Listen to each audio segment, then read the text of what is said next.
కండువా వేసుకొని ఇంట్లో నుంచి బయటకు వస్తా ఉంటే ఏమన్నాడు? చంద్రన్న వస్తాడు 20,000 ఇస్తాడు. జగన్ అయితే 13,500 కదా, 20,000 ఇస్తాడు. అదే చిన్న చిన్న పిల్లలు కనపడితే ఏమనేవాడు? అదే ఇంట్లో చిన్న చిన్న పిల్లలు కనపడితే ఏమనేవాడు? నీకు 15,000.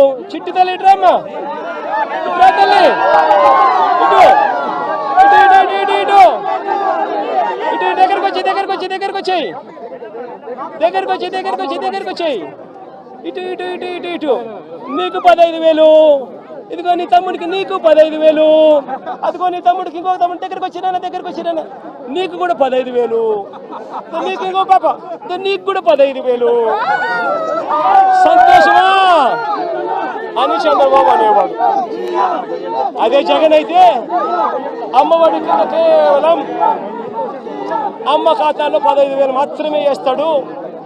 అదే చంద్రబాబు అయితే సూపర్ 6లో చెప్పాడు నీకు 15,000, నీకు 15,000, నీకు 15,000, నీకు 15,000 అని చెప్పాడు. అని పిల్లలను మోసం చేశాడు, అక్క చెల్లెమ్మలను మోసం చేశాడు. ఆ ఇంట్లో నుంచి వాళ్ళ అమ్మ బయటకు వస్తే వాళ్ళ అమ్మ, వాళ్ళ చిన్నమ్మ, ఇటువంటి వాళ్ళు ఎవరైనా బయటకు వస్తే, నీ పేరేం పేరు తల్లి?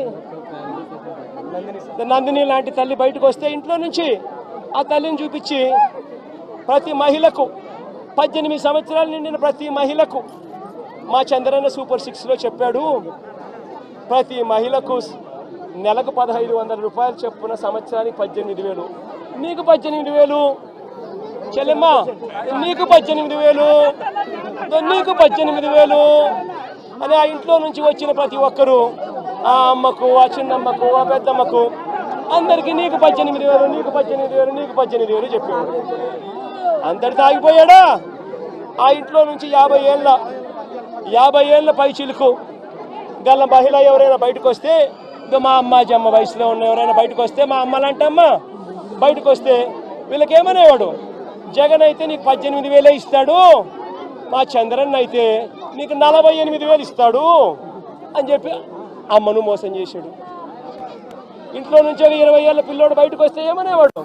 నీ పేరేం పేరమ్మా? ప్రకాష్. ఇట్లా ఇంట్లో నుంచి బయటకు వస్తే ఏమనేవాడు? ప్రకాష్ నీకు నెలకు 3,000, నీకు సంవత్సరానికి 36,000 నిరుద్యోగ భృతి నీకు ఇస్తాను. నేను అడుగుతా ఉన్నానయ్యా, ఎన్నికలు అయిపోయి 4 నెలలు అయిపోయింది. ప్రజలందరూ ఎదురు చూస్తూ ఉన్నారు. పిల్లలు బడులకు కూడా పోవడం మొదలుపెట్టాడు. బడులకు పోతా ఉన్నారు పిల్లలు. పోయింది, ఇంతకుముందు వచ్చే అమ్మఒడి పోయింది.